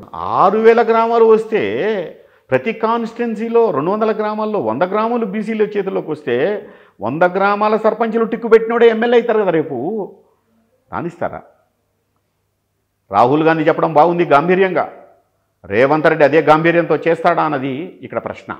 ఇప్పుడు బీసీలు అడుగుతున్నారు, మీకు ఓట్లేసినాం మేము. బీసీలు అంటే ఓన్లీ గ్యారంటీ పథకాలు మాత్రమే కాదు, బతుకు జీవన పథకాలుగా నిలబెడతావా చెప్పు, మా రిజర్వేషన్లు మాకు ఇస్తావా చెప్పు, విద్యా ఉద్యోగాల్లోనే కాదు చట్టసభల్లో కూడా రిజర్వేషన్లు ఇస్తావా లేదా చెప్పు, స్థానిక సంస్థల్లో రిజర్వేషన్లు ఇవ్వండి అన్నటువంటి విషయాన్ని బీసీలు సూటిగా అడుగుతున్నారు. సూటిగా అడుగుతున్నప్పుడు ఇందాక మీరు మొదటి ప్రశ్నగా వేసినప్పుడు బీసీలు ఐక్యమవుతారా అన్న ప్రశ్న బ్రహ్మాండంగా వస్తుంది మళ్ళందరికీ. చాలు కదా, మన చేతిలో మహాస్త్రం ఉంది కదా, బీసీలు ఐక్యమవుతారన్న ఒక ప్రశ్న విడదీయటానికి ఎంత బాగా ఉపయోగపడుతుందని చెప్పేసి పాలకపక్షాలు చాలా బాగా సీక్రెట్గా దాచిపెట్టుకుంటారు దాన్ని. ఎందుకు ఐక్యంగా? తెలంగాణ మహోజ్వల రాష్ట్ర సాధన ఉద్యమంలో తెలంగాణ వాళ్ళంతా ఏకమవుతారా అని ఏదో మీరు పాటలు పాడుకుంటా ధూమ్ధామ్ అంటే వస్తుందా అని రగడపాటి రాజగోపాల్ మాట్లాడిండు. ధూముదాములు ఎగిసి పడతాయన్నటువంటి విషయం వాడికి తెలియదు. వచ్చింది కదా. బీసీలు కలుస్తారా? అట్లే విప్లవ పార్టీలు, కమ్యూనిస్టు పార్టీలు, వీళ్ళందరూ ఎర్రజెండా పార్టీలు, కాంగ్రెస్ పార్టీ ఈ 48 కేజీలు ఆయన లేచి జై తెలంగాణ అంటే వీళ్ళందరూ వస్తారా? ఏం మాట్లాడుతుండ్రా అని మాట్లాడలేదా? ఊళ్ళల్లో పెత్తందారులు కలవలేదా వీళ్ళంతా? జై తెలంగాణ అన్నటువంటి స్లోగన్ వెనక వీళ్ళంతా ర్యాలీ కాలేదా? సబ్బండ వర్ణాలు ఒకటి కాలేదా? అన్ని కులాలు ఏకం కాలేదా? అదే సూత్రం రేపు బీసీలకు సంబంధించిన ఏకసూత్రంగా వచ్చే సందర్భం కూడా మనకు స్పష్టంగా కనిపిస్తుంది. అదే సూత్రీకరణ ఈరోజు స్పష్టంగా కనిపిస్తుంది. ఒకవేళ ప్రభుత్వం కులగణన చేసి ఒక అడుగు ముందుకు, ఎందుకంటే మంత్రి పొన్నం ప్రభాకర్ ఆ విషయంలో చాలా సీరియస్ ఉన్నారు, వారు ఆ విషయంలో చాలా గట్టిగా పట్టుదలతో కనబడుతున్నారు, దానికి నిధులు కూడా మంజూరు కావడం వరకు కనబడుతున్నది. ఇది నిజంగానే బీసీల ఆలోచనను ఇప్పటికైనా సరే, నేను మళ్ళీ అదే ప్రశ్న వేస్తున్నాను, నేను కులం అనేది కంటికి కనబడని మానసికమైన బలమైన నిర్మాణం. అది ఈ ప్రపంచంలో దీనంత దుర్మార్గమైన మనసులను బంధించేది బహుశా మరొకటి ఏమి లేకుండవచ్చు. ఇది భిన్న సమూహాలుగా, భిన్న వృత్తులుగా ఉన్న వారిని మానసికంగా ఏదో ఒక భావన కలపాలి, ఏదో ఒక మానసిక భావన ఉండాలి. ఆ మానసిక భావన ఏమిటో నేను మళ్ళీ ఇదే ప్రశ్న, మానసిక మనసులు కలవడానికి ఇద్దరు ఇష్టపడాలంటే వాళ్ళ మనసులు కలవాలి. ఎస్సీలు అంటే వాళ్ళ కులం అనే వివక్ష ఉంది, వాళ్ళు కలిసిన ఒక దగ్గర, పైన వాళ్ళు ఉంటారు, వాళ్ళకు అధికారం, భూమి, సంపద ఉంటుంది, వాళ్ళు కలుస్తారు. వీరి మధ్య ఒక సిద్ధాంత ప్రాతిపదిక ఏముంది, ఏ మౌలికమైన అంశం కలపాలి? ఎస్సీలను కలిపినటువంటి అణిచివేతలు, ఎస్సీలను అందరినీ ఏకం చేసినటువంటి తాత్వికత, అంబేద్కర్ ఇచ్చినటువంటి ఒక తాత్వికత ఒక మూలంగా, అది ఒక ప్రాణంగా, అది ఒక వెన్నెముకగా వచ్చిన సందర్భం. అదే బీసీలకు వెన్నెముకగా ప్రాణంగా ఉండడానికి అంబేద్కర్ కంటే ముందుగానే పెరియార్ చెప్పినటువంటి, మహాత్మా జ్యోతిబా పూలే చెప్పినటువంటి ఆ పూలే స్ఫూర్తి గుండె నిండా పెట్టుకున్నటువంటి అంబేద్కర్ తన గురువుగా ప్రకటించుకున్నాడు. పూలే యొక్క స్ఫూర్తిని, అంబేద్కర్ స్ఫూర్తిని బహుజనులు కూడా ఆకలింపు చేసుకుంటారు. ఇదే ఏకీకరణ సూత్రం మళ్ళీ బహుజనులను ఏకం చేయడానికి కావాల్సినటువంటి ఒక సూత్రంగా మారుతుంది. పూలే తాత్వికత, గులాంగిరిని మళ్ళీ చదువుకుంటారు వాళ్ళు మొత్తం కూడా. గులాంగిరి నుంచి మళ్ళీ బయటకు వస్తారు. అదే స్పిరిట్ తోటి బీహార్లో లాగా, యూపీలో లాగా, తమిళనాడులో లాగా వీళ్ళంతా ఇక్కడ బీసీలు ఏకం అవుతారు. తప్పకుండా ఏకమై తీరుతారు. పుస్తకాల్లో ఉన్న, చౌరస్తాలలో ఉన్న అంబేద్కర్ పూలే విగ్రహాలు బీసీలు ప్రేమగా ఆరాధించి వారి ఇళ్ల మధ్యలో నిర్మించుకున్నప్పుడు బీసీలు ఏకమవుతారు అని అంటే కనుక మీరు అంగీకరిస్తారా? చాలా భయంకరమైంది. వాడ గాంధీ, ఊరు గాంధీ. వాడ అంబేద్కర్, ఊరు అంబేద్కర్. అంబేద్కర్ ఐడియాలజీని ఊరు మధ్యలోకి తీసుకొచ్చి పెట్టడానికి కావాల్సిన 77 ఏళ్ళు ఇప్పటికీ పల్లెల్లో కొనసాగిస్తున్నటువంటి పెత్తందారులు, ఇప్పటికీ ఊరు మధ్యలోకి అంబేద్కర్ రాకుండా చూస్తున్న పెత్తందారులు, ఇప్పటికీ అధికార రాజముద్రలు పెట్టుకున్నటువంటి అగ్రవర్ణ పెత్తందారులు తప్ప ఎక్కడ కూడా చాలా ఊర్లలో తెలంగాణలో అంబేద్కర్ యొక్క విగ్రహాలని తమ యొక్క చేతులతోటి తీసుకువెళ్ళి ప్రతిష్ఠించినటువంటి బహుజన వర్గాలకు చెందినటువంటి వాళ్ళు చాలామంది ఉన్నారు. బ్రహ్మాండంగా ఉన్నారు. బీసీలు అంబేద్కర్ని గుండెకు హత్తుకొని ఊరు మధ్యలో నిలబెట్టినటువంటి వాళ్ళు ఉన్నారు. ఈరోజు హైదరాబాద్ మహానగరంలో 165 అడుగుల ఎత్తున ఉన్నటువంటి విగ్రహం ఎలా స్ఫూర్తినిస్తుందో ప్రతి ఊరిలో ఉన్నటువంటి అంబేద్కర్ విగ్రహం అదే స్ఫూర్తినిస్తూ ఉంది. ఆ స్ఫూర్తిని బీసీలు చాలా గర్వంగా చేశారు, చాలా సంతోషంగా చేశారు. చివరకు వాళ్ళు చేసినటువంటి ఆ యొక్క స్ఫూర్తితోటే ఈరోజు ఊర్లు కూడా ఐక్యంగా ఉన్నటువంటి సందర్భం ఉంది. ఈరోజు అంబేద్కర్ ఊరు బయట లేడు. ఊరు బయట ఉన్న అంబేద్కర్ని ఊరిలోకి తెచ్చింది బీసీలు, అగ్రవర్ణాలు కాదు. ఊరిలో తెచ్చి నిలబెట్టారు. అంబేద్కర్ ప్రేమించిన పూలే నా గురువు అన్నటువంటి పూలేని తీసుకొచ్చి పెడుతున్నారు ఇక్కడ. సావిత్రి పూలేని తీసుకొచ్చి పెడుతున్నారు ఇక్కడ. ఈ యొక్క ఐక్యతను పాటిస్తున్న వాళ్ళు కూడా బీసీలే. Right sir. బీసీలలో అంటే కాలగమనం, కమ్యూనికేషన్ టెక్నాలజీ చాలా చాలా మార్పులు అనివార్యంగా వచ్చినాయి. ఆలోచనలు కూడా మార్పులు వచ్చినాయి. ఇవి ఒక గుణాత్మకమైన మార్పు దిశగా మీలాంటి వారు లేదా ప్రభుత్వాలు తీసుకునే కొన్ని పథకాలు, ప్రభుత్వం చేసిన కొన్ని ఆలోచనలు, ఇవి అతి తక్కువ కాలంలోనే ఒక మంచి మార్పు వైపు అడుగులు పడతాయని భావించవచ్చు. తప్పకుండా అండి. మంచి మార్పు వైపు జరగాలనుకుంటున్నాం. మనం కులం ఉండాలంటలేదు, అసలు పోవాలి, కులం పోవాలంటున్నాం. కానీ ఇప్పుడు ఎక్కడ కులము లేదంటున్నారంటే తెలివిగా తమ ఓట్లప్పుడు మాత్రం కులగన్న గుర్తొస్తుంది. ఓట్లు అయిపోయినాక గ్లోబల్ ప్రపంచంలో ఉన్నాం కదా మనం. గ్లోబల్ ప్రపంచంలో కులం ఏంటండి, ఇట్లా కులం లేదండి అన్నటువంటి వాడిని తప్పకుండా తీసుకుపోయి మొత్తం హాస్పిటల్లో అన్ని రకాలుగా మెంటల్ దగ్గర నుంచి వాడికి ఉన్నటువంటి మెంటల్ ఎబిలిటీ దగ్గర నుంచి శరీరం మొత్తం కూడా ఒకటి చికిత్స చేయించాలి. ఏది కులం లేనన్న మొత్తం కూడా వాడి ప్రింట్అవుట్ తీసి అసలు వీడి అసలు లక్షణాలు ఏంటని. కులం లేకపోతే ఏంటండి. చివరికి అమెరికాలో కూడా ఇటీవల కాలంలో ఇక్కడ తీసుకుపోయారు, ఇక్కడి నుంచి అక్కడ తీసుకుపోవడం ఏంటండి. అక్కడ కూడా చివరికి వచ్చినాక వాళ్ళని వీళ్ళని పట్టించుకుంటున్నారు, మమ్మల్ని ఎవడూ పట్టించుకోవట్లేదని చెప్పేసి ఇక్కడి నుంచి అక్కడికి పోయినటువంటి అమెరికా పోయినటువంటి ఎన్ఆర్ఐలుగా ఉన్నటువంటి మారోజు వెంకటేశ్వర్లు, నారాయణ స్వామి వీళ్ళందరూ కలిసి వాళ్ళు ఇటీవల కాలంలో గెట్ టుగెదర్లు పెట్టుకుంటున్న సందర్భం కనిపిస్తుంది. గ్లోబల్ విప్లవాల కేంద్రమైనటువంటి అమెరికాలో కూడా కులం బ్రహ్మాండంగా స్పష్టంగా కనిపిస్తున్నట్టు సందర్భం ఉంది. అంత అద్భుతమైన దేశంలో కూడా. కాబట్టి కులం లేకుండా పోవాలని, నేను కులవాదిని కాదు, కులం జెండా పట్టుకొని తిరిగేవాడిని కాదు, కులం ఉండాలని కాదు. మనం కుల ప్రస్తావన వచ్చింది. వాస్తవానికి కులం అనేది ఉండే, ఏ కులము లేకుండానే మనిషి ఉండాలి, కులం ఉండకూడదు. కానీ పెద్ద కులాలలో అని చెప్పబడుతున్న వాటిలో పుట్టిన వాళ్ళు కింది వాళ్ళ కోసం వాళ్ళ ఆస్తులను, జీవితాలను కూడా వదులుకున్న వాళ్ళు కూడా ఉన్నారు. అది కూడా మనం గమనించాలి. ఉన్నారు, ఎందుకు లేరండి. నీకు భూమి భుక్తి విముక్తి కోసం జరిగినటువంటి పోరాటంలో అసలు అందరూ బాగా ఆ ఎర్ర జెండాకి ఎందుకు కనెక్ట్ అయ్యారు. ఊర్లలో దొరగడీలు అంటే ఎవరండి, గడి గడి గడి అని ఎగురుతారు. ఈ మధ్యకాలంలో ఓడిపోతే ఒక ఆయన గెలవగానే గడీలు వీళ్ళని ఎగురుతున్నారు. ఎవరి అండి గడీలు, ఎవరి అండి అసలు ఊర్లలో ఉన్న గడీలు ఎవరి అండి. తెలంగాణలో ఉన్న 14 సంస్థానాల్లో ఉన్నటువంటి సంస్థానాల్లో ఒకటి వెలమ, ఒకటి కర్ణం, బ్రాహ్మిణ్, మిగతా సంస్థానాలన్నీ రెడ్లే అండి. ఊర్లలో ఉన్నటువంటి ఆ గడిలన్నీ రెడ్లే అవి. ఫ్యాసిజానికి వ్యతిరేకంగా చేసిన పోరాటం ఎవరండి?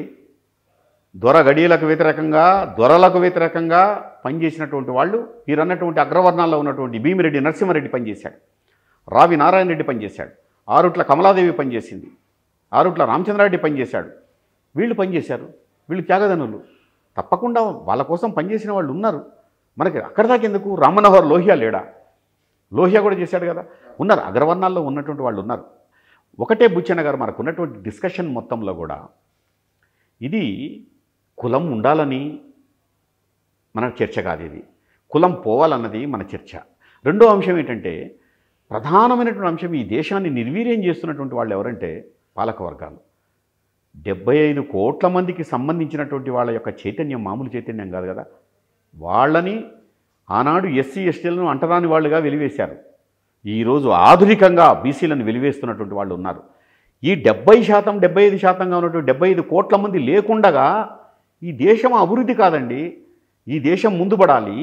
ప్రపంచ జనాభాలో ఉన్నటువంటి అత్యధిక జనాభా ఉన్నటువంటి భారతదేశంలో సగానికి పైగా ఉన్నాను నేను అభివృద్ధి కాకుండా ఈ దేశం అభివృద్ధి కాదు. ఈ దేశం అభివృద్ధి కావాలనుకుంటే దేశభక్తులు బీసీలు. కాబట్టి దేశం అభివృద్ధి కావాలన్నటువంటి ఒక దేశభక్తియుత ఉద్యమంగా బీసీ ఉద్యమాన్ని చూడాలి. బీసీ ఉద్యమాన్ని కుల ఉద్యమంగా కాదు. బీసీ ఉద్యమాన్ని ఒక వైరుధ్యాల ఉద్యమంగా చూడటం కాదు. బీసీ ఉద్యమాన్ని ఒక దేశభక్తియుత ఉద్యమంగా చూడాలి. బీసీ ఉద్యమాన్ని ఒక జాతీయ ఉద్యమంగా చూడాలి. బీసీ ఉద్యమాన్ని ఒక దేశ అభివృద్ధికి సంబంధించిన ఉద్యమంగా చూడాలి. ఎందుకంటే వాళ్ళందరినీ పైకి రావాలి. సినిమా రంగంలోకి రావాలి వాళ్ళు, పరిశ్రమల రంగంలోకి రావాలి వాళ్ళు, విద్యారంగంలోకి రావాలి వాళ్ళు, సివిల్ సర్వీసెస్లోకి రావాలి వాళ్ళు, రాజకీయ రంగంలోకి రావాలి వాళ్ళు. అన్ని రంగాలలో సగం దేశం శిరసెత్తుకొని నిలబడినప్పుడు మాత్రమే ఈ దేశం యొక్క అస్తిత్వం నిలబడుతుంది. కాబట్టి ఈరోజు తెలంగాణకు సంబంధించినటువంటి ఒక స్వీయ రాజకీయ అస్తిత్వంతో తెలంగాణ రాష్ట్రం వచ్చింది. ఇప్పుడు రాష్ట్రం వచ్చినాక ఇందాక మీరు అన్నట్లుగా బహుజన స్వీయ రాజకీయ అస్తిత్వంతో మళ్ళీ తెలంగాణ జెండా నిలవాలి. అది ఏకం చేసేది, అందరినీ ఏకం చేసే సూత్రం అదే. బీసీలందరినీ ఒక తాటిపైకి తెచ్చేది అదే. బహుజన స్వీయ రాజకీయ అస్తిత్వం కావాలి. ఇది ఆత్మగౌరవ పోరాటం. బీసీలకు సంబంధించిన రాజకీయ న్యాయం జరగాలి. ఆ రాజకీయ న్యాయం జరిగేంత వరకు కూడా ఒక పోరాటం చేయాలి.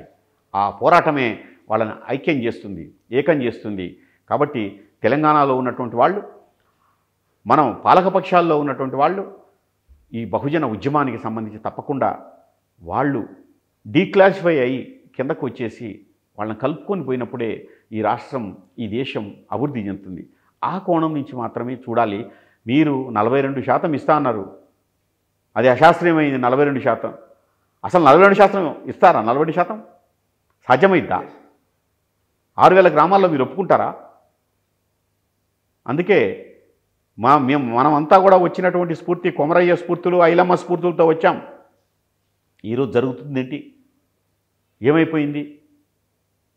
అటు నేను అంబేద్కర్ని చదువుకోలే, పూలేని చదువుకోలే, నాకు అంబేద్కర్ పాఠాన్ని పూలే పాఠాన్ని చెప్పలే.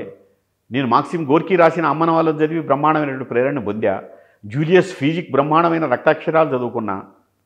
నా ప్రతి ఊరిలో కూడా ఒక జూలియస్ ఫీజిక్ ఉన్నాడు. ఇక్కడ 4000 మంది జూలియస్ ఫీజిక్లు నేలరాలింది దేనికోసం? తెలంగాణలో. ఎవరు ఈ బిడ్డలు? ఎక్కడి నుంచి వచ్చారు? బహుజన బిడ్డలు వీళ్ళంతా ఎవరు? ఇది అసలు చరిత్ర. ఇప్పుడు బీసీ చరిత్ర కదలడం అంటే, బీసీ పేజీల్ని రాయడం అంటే, ఇక్కడి నుంచి దేశం ఢిల్లీ వరకు అడుగుతున్న ప్రశ్న ఒకటే. రాజ్యాంగంలో కూడా బీసీలకు కొత్త పేజీలు లిఖించాలి రాజ్యాంగ సవరణలు చేసి. అంబేద్కర్ పెట్టుకున్న కన్నీళ్లకు ఈనాటి పాలక వర్గాలు సమాధానం చెప్పాలి. రాజ్యాంగ సవరణ చేయాలి. స్థానిక సంస్థల నుంచి దేశ స్థాయిలో పార్లమెంటు వరకు చట్టసభల్లో రిజర్వేషన్స్ ఇవ్వాలి. ఇది కదా బాధాకరమైనటువంటి విషయం. చాకలి ఐలమ్మ భోగిందల పోరాటం గురించి చెప్పి కొమరయ్య పోరాటాలు చెప్పి ఇంకా మమ్మల్ని చంపకండి, ఒక నెత్తురు చుక్క నేల రాలకుండా ఉద్యమాలు రావాల్సినటువంటి సందర్భం ఉంది. ఇప్పుడు ఒక్క నెత్తుటి చుక్క కూడా కింద పడకుండా ఈరోజు కొత్త విప్లవాలు రావాల్సిన, బహుజన విప్లవాలు రావాల్సిన అవసరం ఉంది. నేను చదివిన మొదటి కవితలో ఉన్న లైన్సే తెలంగాణని బీసీ తుఫాన్లో ఆవహించింది. ఈ తుఫాన్ని ఆపడం నీ వల్ల కాదు, కొట్టుకుపోవాల్సిందే, అగ్రవర్ణ భావజాలమైన కొట్టుకుపోవాల్సిందే. మళ్ళీ ఒక ప్రశాంతమైనటువంటి ఒక జలాలు రావాలంటే బహుజన తుఫాను కమ్ముకుంది తెలంగాణకు, తప్పకుండా కావలసినటువంటి ఒక స్వచ్ఛత వచ్చేంత వరకు అది కొనసాగుద్ది. Right sir, thank you sir, thank you very much. Right sir. వాస్తవానికి తెలంగాణ రాష్ట్రంలో ఉన్న బీసీల స్థితిగతులు, గత కొంతకాలంగా జరుగుతున్న, వారి కేంద్రంగా జరుగుతున్న కార్యక్రమాలు, వీటిపైన కొన్ని నిర్దిష్టంగా మాట్లాడదామని అనుకున్నాము. కానీ మొత్తంగానే దేశవ్యాప్తంగా ఉన్న బీసీలు, మండల ఉద్యమం, ఇవాళ కులగణన, ఈ కులగణన ఏ మార్పుకు ఎట్లా దోహదం చేసే అవకాశం ఉన్నది, బీసీల ఆలోచన సరళిలో వచ్చిన మార్పు, కుల వ్యవస్థనే, అసలు కులం అనేది లేకుండా మనిషే ఉండాలి చివరికి. ఈ మనిషి అన్నటువంటి ఉండాలంటే కనుక దాని వెనుకున్న చాలా చాలా అంశాలకు, ప్రశ్నలకు సమాధానం దొరకాలి. ఆ సమాధానం ఎట్లా దొరుకుతుంది, ఏమిటి అనే ప్రశ్నలకు వారి సమాధానాలు ఇవి. Thank you.